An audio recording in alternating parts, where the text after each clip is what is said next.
고린도전서 2장 1절부터 5절까지 읽겠습니다.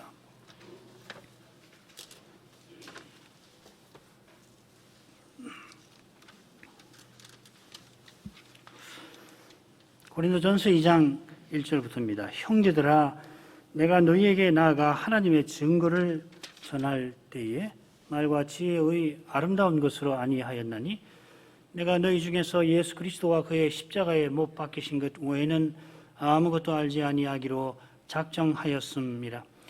내가 너희 가운데 거할 때 약하며 두려워하며 심히 떨었노라. 내 말과 내 전도함이 지혜의 권하는 말로 하지 아니하고 다만 성신의 나타남과 능력으로 하여 너희 믿음이 사람의 지혜에 있지 아니하고 다만 하나님의 능력에 있게 하려 하였노라. 사도가 고린도 전서 본론에 접어들면서 자기의 전도를 말합니다. 1장 10절부터가 본론인데 2장 5절까지가 하나의 큰 단락이 되죠. 그걸 셋으로 나눠볼 수 있는데 각 부분에서 전도를 말합니다. 그리스도께서 사도를 고린도에 보내심은 세례주게 하심이 아니라 복음을 전하게 하심이라. 1장 10절에 17절에 그랬죠. 그래 보냄 받은 사도는 십자가에 못 박히신 그리스도를 전했고 전합니다. 1장 23절 21절에도 그게 나오죠. 고린도에서 그분은 그리스도와 그의 십자가에 못 박히신 것 외에는 아무것도 알지 않기로 작정하고서 다만 성신의 나타남과 능력으로 하나님의 증거를 전했습니다. 오늘 읽은 그 대목에 1절과 3절에 나오죠. 자, 이것은 고린도 교회의 현실은 무엇이며 어디서 그 교회에 문제가 생겼는지를 암시하는 겁니다. 그리스도의 교회는 십자가 복음을 전하고 받는 거기에 있습니다. 이게 교회의 표지라는 말이죠. 십자가의 도가 구원 얻는 우리에게 하나님의 능력이고 이 능력으로 우리가 그리스도의 몸으로 서나갑니다. 그리스도의 몸은 아바 아버지 하면서 부르짖으면서 십자가로 나아가신 그리스도를 드러냅니다. 이로써 그리스도께서 저 옛날 이사야 시대에 기껏 이집트를 의지하면서도 우리의 지혜를 여호와가 알랴 그렇게 조롱하던 유대인의 지혜나 또 신이 어떻게 사람이 되고 심지어 십자가에 달리느냐 조롱하던 헬라 사상가들의 지혜를 폐하려 하십니다. 이 주제가 지난번에 조금 살핀 넷째 부분 1장 25절부터 29절에서 좀 더 자세히 다뤄지고 있습니다. 사도가 26절에서 너희를 부르심을 보라 합니다. 23절에서 부르심을 입은 자들은 그가 헬라인이든지 유대인이든지 상관없이 그리스도와 교제하는 사람이라 밝혔습니다. 그리스도께서 그들에게 하나님의 지혜이며 능력이십니다. 그리스도 안에서 그들이 하나님의 지혜와 능력을 누리고 살아갑니다. 드러냅니다. 하나님의 지혜가 얼마나 뛰어나시냐 하면은 하나님의 미련한 것이 사람보다 지혜 있을 정도입니다. 이 세상이 자기 지혜로 하나님을 알지 못하는 바로 이 사실이 하나님의 지혜에 속한다 하였습니다. 하나님께서 날마다 온갖 선한 것을 주셔서 자기를 계시하십니다마는 이 세상은 그 선한 것으로 자기 지혜를 자랑하면서도 정작 선하신 하나님은 알지를 못합니다. 하나님께서 선한 것을 주시는 것은 이유가 있지요. 여자의 후손이 뱀의 머리를 상하게 하려 하심입니다. 그러나 지혜 있다 하는 철학자들이 바울의 전도를 그 이상한 이야기다 조롱하든지 무시할 뿐이었습니다. 고린도 오기 직전에 아테네에서 그런 일이 있었죠. 이들이 누구보다 하나님의 선한 것을 받고 누리는 사람일 것입니다만은 얼마나 총명한지 범인들은 알지도 못할 그런 이 논리력, 이성의 능력을 받아 누립니다만은 정작 선한 것을 주시는 그 목적은 이야기해줘도 깨닫지 못합니다. 부활에 대해서 이야기해도 그 이상한 이야기다 또 한번 들어볼까나 할 정도였습니다. 누구보다 이 목적을 잘 깨달을 것도 같은데 실은 그렇지 않습니다. 그런데 누구보다 깨닫지 못할 그런 이들이 오히려 깨닫습니다.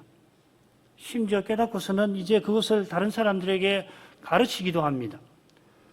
당시 사상가들이 보면 참 의의가 없을 지경입니다. 헬라 사회에서만 그런 거 아닙니다.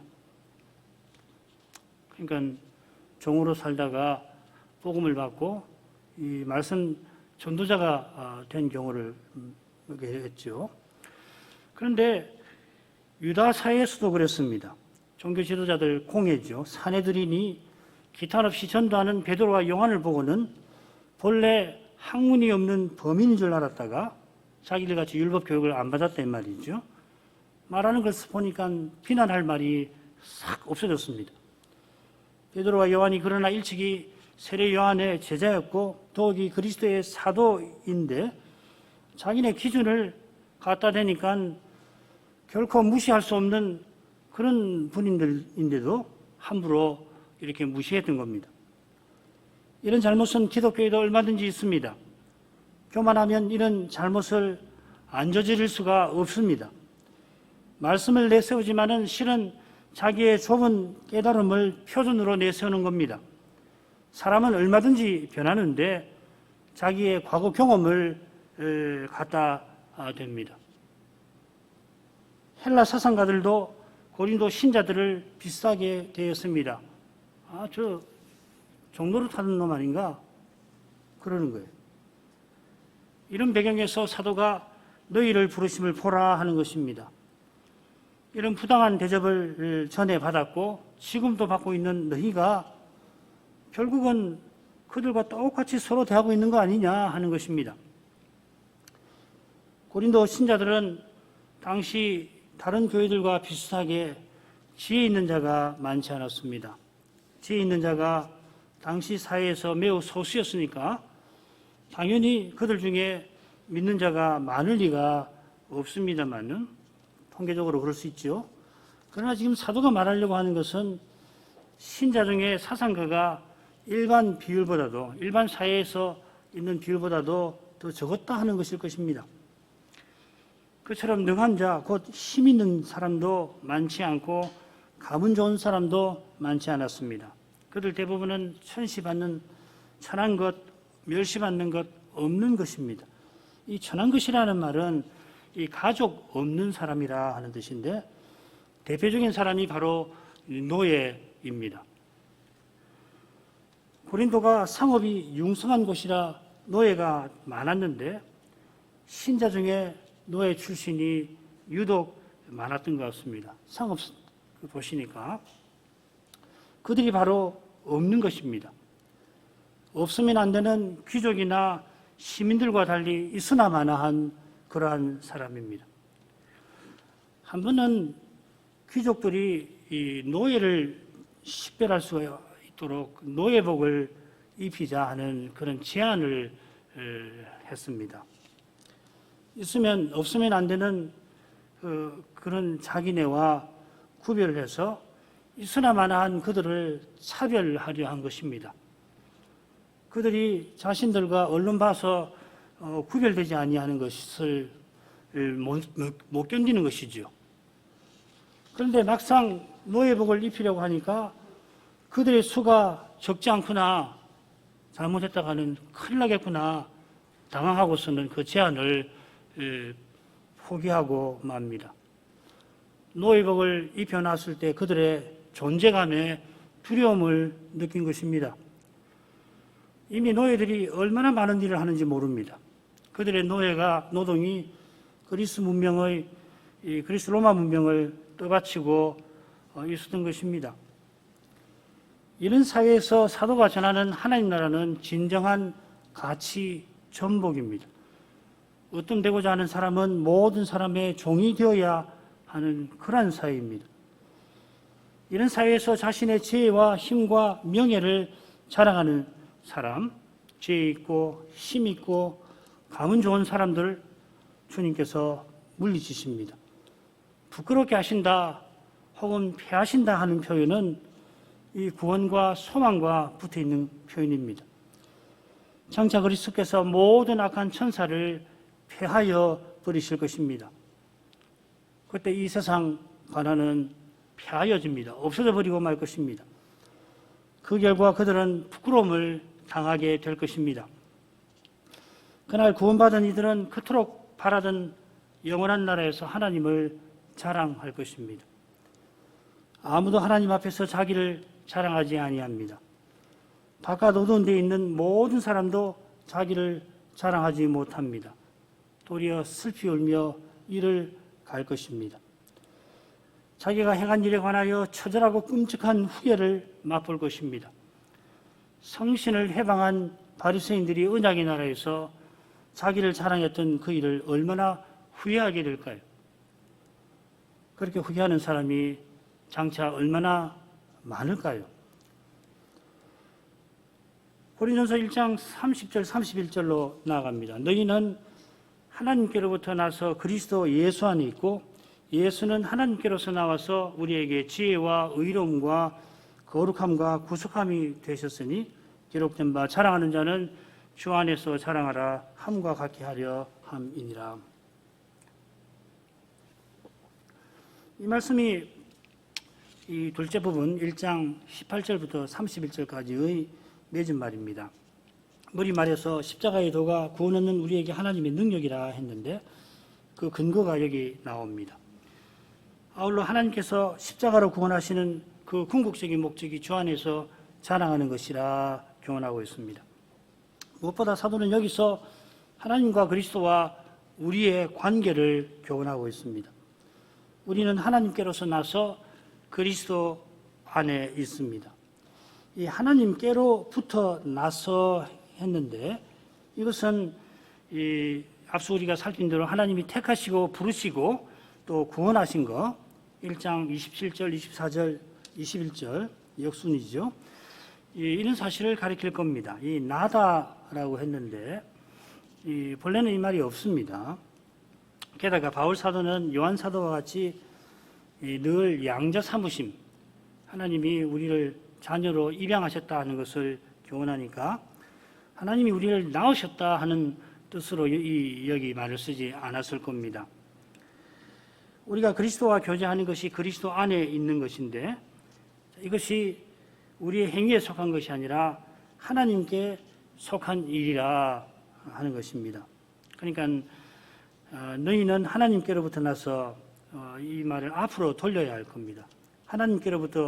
하나님께로부터서 너희는 그리스도 안에 있고 뭐 이렇게 번역하든지 어색하니까 이렇게 풀었을 겁니다만은 이 말이 원래 맨 앞에 원래 나옵니다. 요점은 하나님의 은혜로 우리가 그리스도 안에 있다 하는 그것입니다. 사실 너희는 예수는 이렇게 되어 있지만은 사도가 그러나 너희는 하고 너희를 강조합니다. 아무도 하나님 앞에서 자랑하지 못하게 하셨지만은 그러나 너희는 자랑할 것이 있다 하시는 것입니다. 그것이 바로 그리스도 예수 안에 있게 하신 그것입니다. 그리스도 안에 있게 하신 것은 그리스도께서 우리에게 지혜가 되어 주신 그것입니다. 이 목적을 위해서 그리스도께서 하나님께로서 오셨습니다. 보냄받아 오셨다 이 말이죠. 이 표현이 바로 그리스도 예수라고 하는 성호에 담긴 뜻 가운데 하나이고 오늘 오후에 우리가 살필 겁니다. 하나님의 아들께서 사람 되셔서 그리스도로서 십자가를 지셨습니다. 이는 우리에게 달리 번역하면 우리를 위하여 지혜가 되시기 위함입니다. 사도가 너희는 하고서 우리에게 혹은 우리를 위하여 한 그 심정을 놓치지 말아야 합니다. 고린도 신자만 아니라 우리라고 했으니까 사도도 그리스도께서 지혜가 되어 주십니다. 그리스도께서 우리에게 지혜가 되셨다 했는데 이건 결국 의로움 그리고 거룩함, 구속함이 되신 것을 가리키는 걸 겁니다. 부르심을 입은 우리에게 그리스도께서 하나님의 지혜와 능력이시라 한 대로 우리가 그리스도 안에서 하나님의 것이 되어서 이게 구속함이라는 말입니다. 값지어 산다 이 말이죠. 그래서 하나님을 가까이 할 자격을, 그게 의로움입니다. 그리고 하나님과 친히 직접 하나님과 실제로 교제하는 것, 이게 거룩함입니다. 있는 것을 누리는 겁니다. 의로움과 거룩함이 우리에게 주시는 모든 은덕입니다. 이 은덕은 우리를 하나님의 것, 자녀로 삼아주시는 것과 다 붙어 있는 것입니다. 그래서 의로움은 하나님의 자녀가 되는 법적인 자격이고, 거룩함은 하나님의 자녀로서 하나님과 교제하며 하나님의 뜻을 행하는 것, 이렇게 풀어서 말할 수가 있습니다. 하나님이 자기 아들을 아끼지 아니하고 내어주셔서 우리를 자녀로 삼아주셨습니다. 우리가 하나님을 아버지라 부르는 그 일이 이만큼 고귀한 것입니다. 지금 여기서 아바 아버지하고 부르짖는 그 기도가 자녀 삼으신 은혜의 생생한 증거에 속합니다. 아마 가장 생생한 증거라고 할 수가 있을지 모르겠습니다. 하나님께서 이렇게 자기 아들을 아끼지 아니하신 목적이 31절로 이어집니다. 그 목적은 기록된 바입니다. 기록된 말씀은 예레미야 9장 24절에 나옵니다. 이 대목을 보면은 선지자가 여호와께서 날이 이르러서 할례 받은 자와 받지 못한 자를 다 벌하실 것이다 밝힙니다. 그 이유가 뭔가 하면은 열방은 할례를 받지 못했고 이스라엘은 마음의 할례를 받지 못한 까닭입니다. 때문입니다. 하나님의 대대적인 심판이 있을 텐데 지혜 있는 자는 그 지혜를, 용사는 그 용맹함을, 부자는 그 부함을 자랑하지 말아라 합니다. 사람의 지혜, 용맹, 부함이 하나님의 심판을 피하지 못한다는 것입니다. 피할 길은 명철하여 여호와를 아는 데에 있습니다. 여호와를 아는 길은 다른 데 없고 마음의 할례를 받는 것입니다. 이 일에 관하여 예레미야가 예언한 것을 잘 아십니다. 에스겔도 그랬죠. 장차 여호와께서 새 언약을 맺으시는데 큰 자로부터 작은 자까지 다 여호와를 알게 하신다. 이건 결국 마음의 할례를, 성신을 주셔서 마음의 할례를 받게 하셔서 그렇다. 그래 바울 사도가 로마서 2장 끝에서 바로 그 점을 밝히는 거 아니에요. 참된 할례, 참된 할례라고 하는 것은 마음에 하고 성신을 하는 할례다. 이런 할례를 받는 사람이 율법의 요구를 이룬다. 율법의 정신을 따라 하나님을 사랑하고 이웃을 참으로 사랑한다. 이런 마음의 할례를 받은 사람이 참 유대인이다. 내면적 유대인이고 육적인 할례를 받은 유대인은 겉만 유대인이다. 그래서 율법 하지만은 실제로 율법의 요구를 이루지 못한다. 율법의 요구, 율법의 정신을 향하는 그가 참으로 할례 받은 사람 아니냐? 진정한 할례파가 성신으로 마음에 할례 받은 신자단 아니냐? 그게 로마서 2장 마지막의 교훈입니다. 하나님께서 구약에 말씀하신 바를 친히 이루십니다. 그런 까닭에 주 안에서 자랑해야 합니다. 주 안에서 자랑한다. 이게 자연스러우신 뭐지만은 이 주님을 자랑한다는 말이에요. 구약에도 보면 여호와를 인하여 자랑하리라. 여호와로 말미암아 자랑한다. 뭐 이런 표현이 여호와를 자랑한다는 말입니다. 이게 여호와를 즐거워한다. 이제 첫째 단락의 마지막 셋째 부분을 간단히 살피도록 하겠습니다. 방금 살핀 둘째 부분처럼 여기도 전도가 나오고 있고 하나님의 능력 또 사람의 지혜가 나옵니다. 이 지혜라는 말이 여기 세 번 나오는데 1절, 4절, 5절 여기서 지혜는 모조리 사람의 지혜를 가리키고요. 능력이 두 번 나오는데 다 하나님의 능력입니다. 무슨 뜻이겠습니까? 금방 살핀 둘째 단락의 둘째 부분에서는 하나님의 지혜, 사람의 지혜, 하나님의 능력, 사람의 능력 비교했는데 여기서는 지혜라는 말이 세 번 다 나오는데 사람의 지혜고요. 능력은 두 번 썼는데 다 하나님의 능력입니다. 여기서 사도가 이 표현을 통해서 하는 말이 뭔가 고린도 교인들이 이 지혜를 자랑하는 것을 바로잡는 것이죠. 그래서는 하나님의 능력이 나타나지 않는다. 복음이 믿는 자들에게 하나님의 능력이 됨이라고 그랬는데 그런 능력이 여러분들에게는 없습니다 하는 것입니다.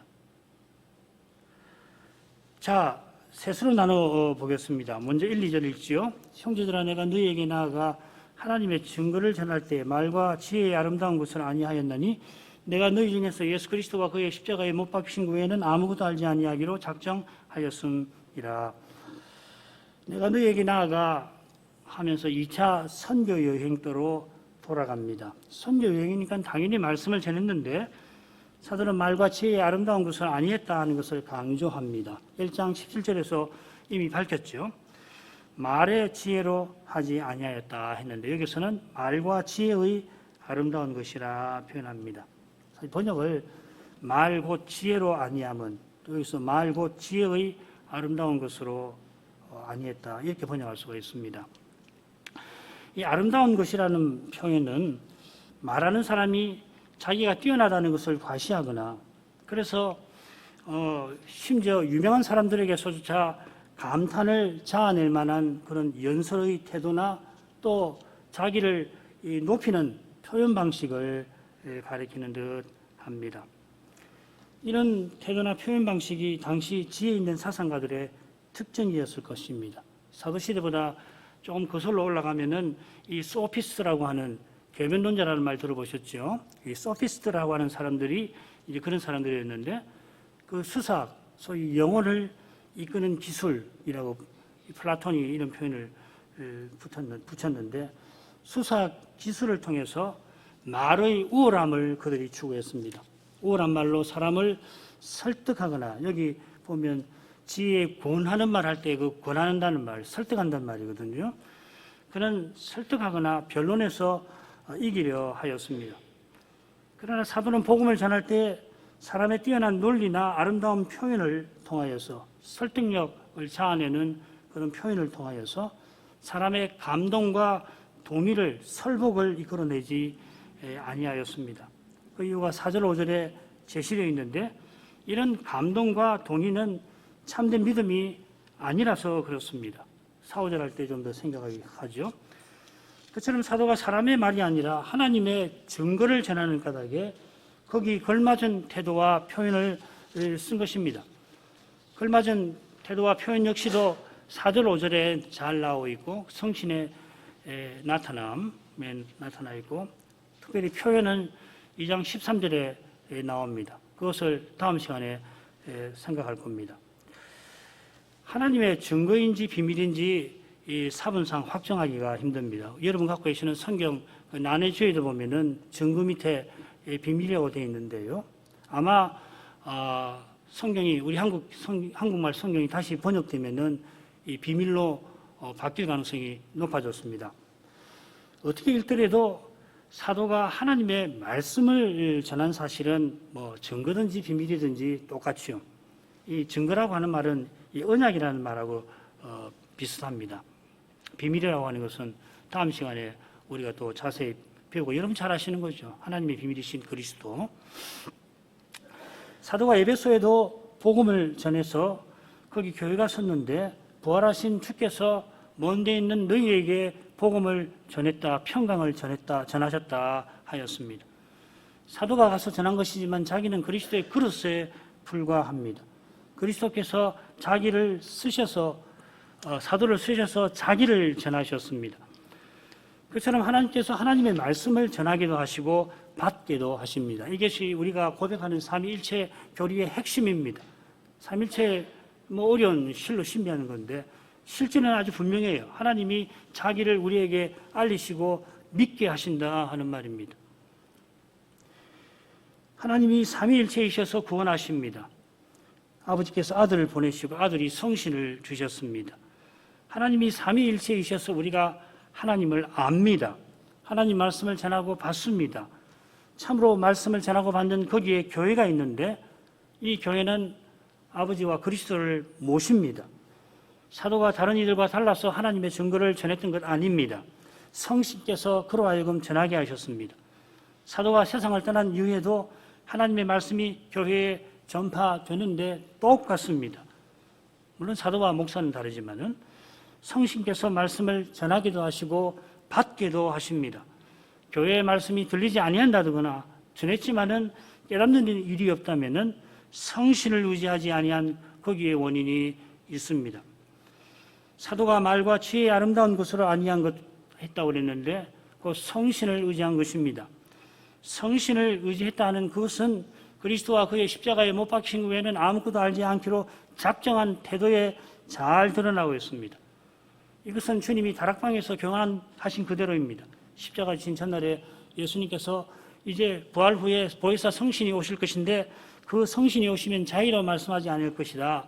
내 것을 가지고 너희에게 알리신다 하셨습니다. 성신을 의지하는 교회와 신자는 사도처럼 그리스도와 그의 십자가를 전하고 받아야 합니다. 전하고 받은 말씀을 쫓아서 사도처럼 그리스도만 알기로 작정해야 합니다. 이게 무슨 특수한 것 아닙니다. 사도만 하는 것도 아니고 우리 모두에게 요구되는 것입니다. 그리스도만 알기로 작정을 해야 하는 겁니다. 믿음으로 산다는 게 그거예요. 그리스도만 알기로 작정하지 않고 다른 것도 알려고 하니까 문제가 생기는 거 아니에요. 그러니까 그리스도로 행하지 못하는 거고 사람으로 행하게 되는 것이죠. 세상을 드러내는 것이고 하나님 나라를 드러내지 못하는 것이거든요. 그리스도를 드러내는 거기에 성신이 내주하신 증거가 있습니다. 제네바 교회가 출교권 문제로 칼빈과 파렐 선생을 쫓아냈을 때입니다. 그 기회를 놓치지 않고 로마 가톨릭 교회가 사돌레토 추기용들을 이 제네바 교회에 회유하는 서신을 보내게 합니다.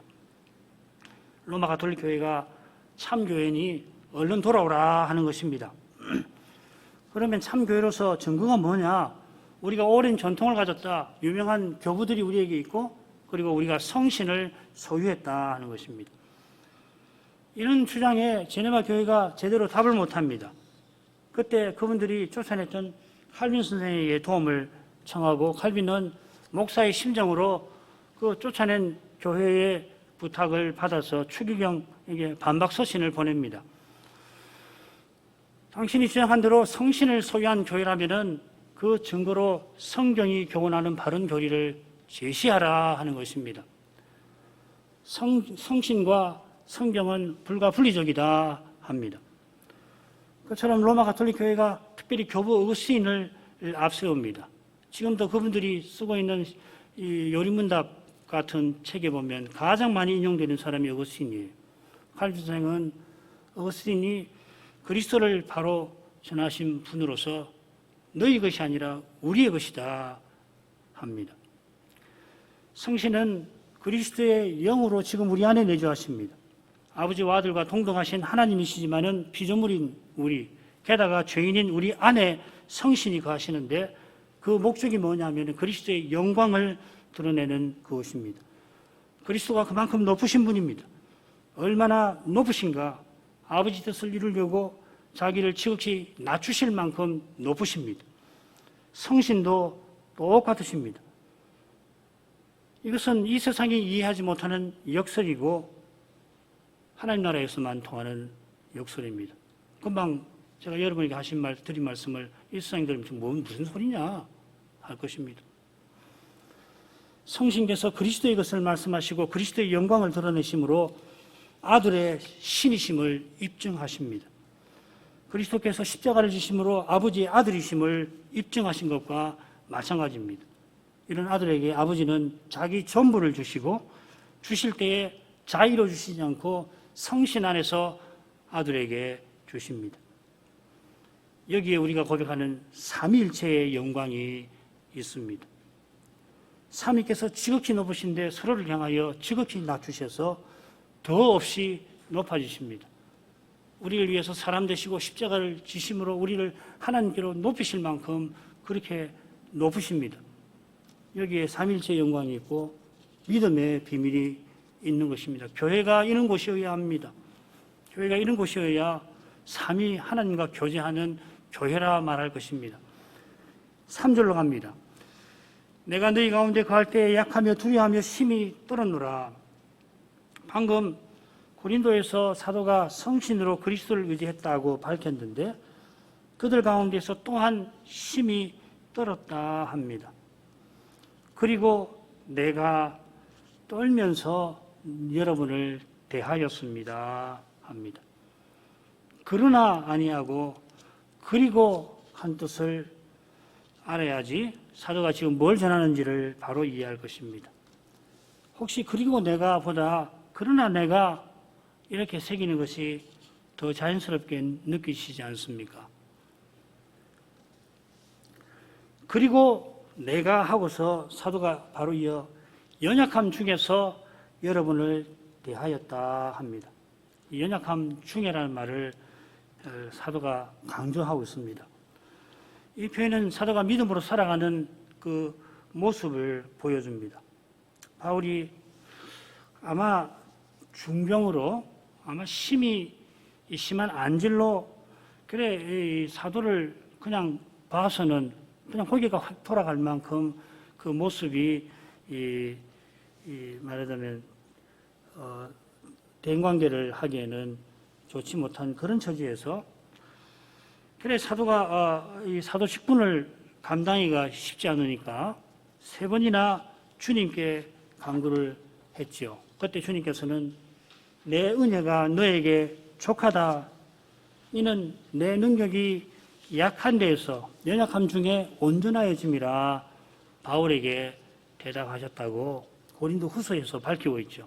이 고린도 보내는 2번째 서신인데 사도가 고린도에 처음 가서 복음 전할 때도 아마 그런 상태였던 것 같아요. 누가 보더라도 전하는 복음에 걸맞은 그런 외모와 형편이 아니었습니다. 2차 선교여행 때 헬라 반도로 건너간 다음에 그 빌립보에서부터 고린도까지 사도의 여정을 쭉 살펴보면은 그냥 유대인들의 핍박에 사도는 끝없이 도피해야 했습니다. 고린도로 가야 되겠다. 얼만큼 계획했는지 모르지만은 뭐 어쩔 수 없이 이렇게 온 거예요. 빌립보에서 데살로니가로, 베레아로, 그 다음에 아테네로, 고린도로 줄곧 쫓기는 그 신세였습니다.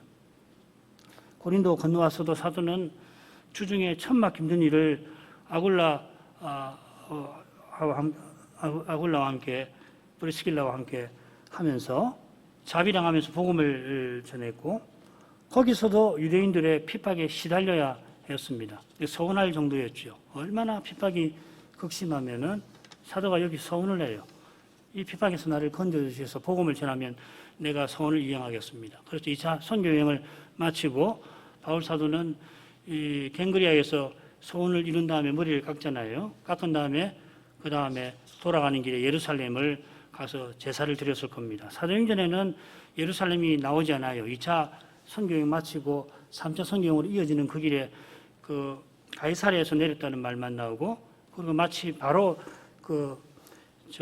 수리아 안디옥으로 간 것처럼 되어 있지만은 이 소원 때문에 2차 선교여행 마치고도 예루살렘에 가서 제사를 드렸던 것이다. 그렇게 학자들은 해석하고 그게 맞습니다. 게다가 심한 안질이 있어서 사도를 보는 사람은 고개가 저절로 돌아갈 정도였습니다. 주님께서 감화하시지 않으면은 사람들이 사도의 말을 들으려고도 아니했습니다. 주님께서 깨닫게 아니하시면은 사람들이 사도를 무시하기 딱 좋았습니다. 사도가 맡은 사명을 이루자니 주님을 의지하는 길밖에 없습니다. 가령 빌립보 간수와 그 가족이 사도의 복음을 듣고 믿어서 세례받은 일을 볼지라도 주님께서 애매하게 매맞은 그래서 몸조차 가누기 힘든 사도를 붙들어 주시고 그래서 찬송하게 하시고 그때 지진이 일어나게 하시고 많은 제수들이 도망치지 않고 사도의 말을 따르게 하시고 그래 간수와 그 가족들이 믿지 않을 수 없게 하셨습니다. 사도는 매우 연약한 처지였습니다만은 거기서 하나님의 능력이 온전히 드러났습니다. 사실 사도가 빌립보에서 매맞을 일을 한 것이 아니라 칭찬받을 일을 했죠. 귀신 들린 여종을 귀신에게서 쫓아줬으니 얼마나 칭찬할 일이에요. 그런데 그냥 그 주인들의 말을 듣고서 관원들이 와서 그냥 사정을 알아보지도 않고 로마 시민인데도 그렇게 매를 후려쳤어요. 사도가 그렇게 형편없이 매받을 신분이 아니거든요. 게다가 옥에 그냥 집어 던져버렸습니다. 착고에 밀어서 집어 던져버렸습니다. 사람이 볼 때는 실로 연약하지요.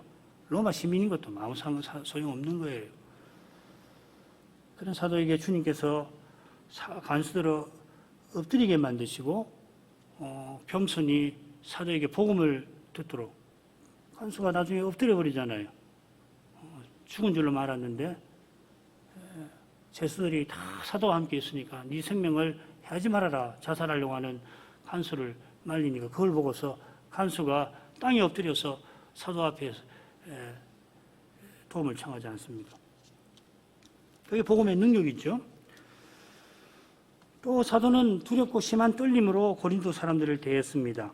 이 표현이 바울 서신에 몇 번 나옵니다. 이 용례를 참조해 보면 종이 주인을 섬기듯이 사도가 주님의 일을 맡은 종으로서 고린도 사람들을 대한 것을 가리키는 표현 같아요.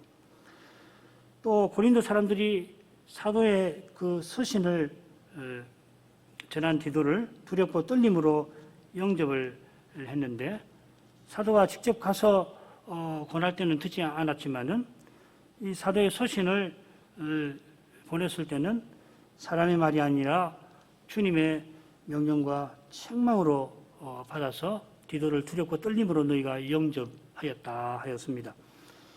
요컨대 사도가 복음 전할 때에 주님의 거룩한 명령을 받드는 태도로 행한 것을 가리키는 표현으로 보입니다.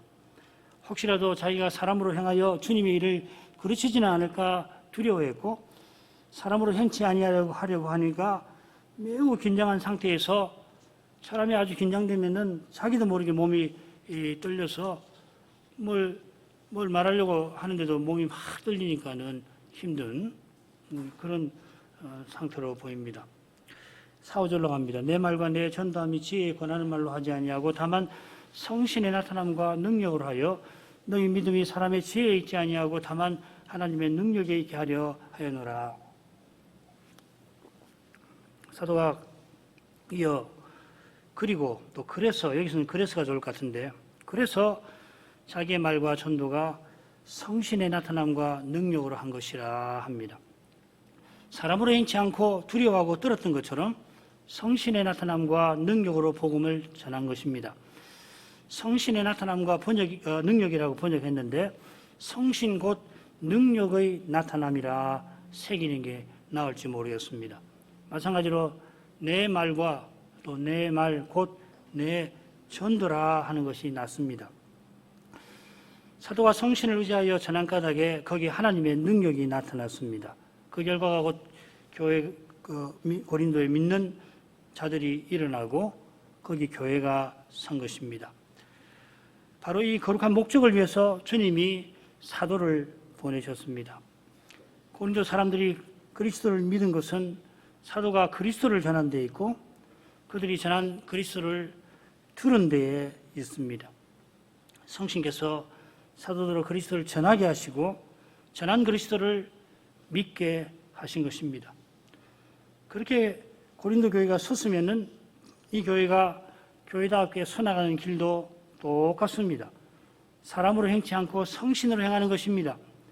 성신으로 행하는 것이 무엇이냐? 무엇보다 그리스도를 순수하게 전하고 받는 이것입니다.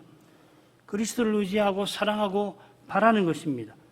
사람의 눈에는 있으나 마나 할지라도 그 교회에 하나님과 그리스도께서 계시는 것입니다. 하늘과 땅의 모든 권세 받으신 그리스도께서 거기서 하나님 나라를 세우십니다.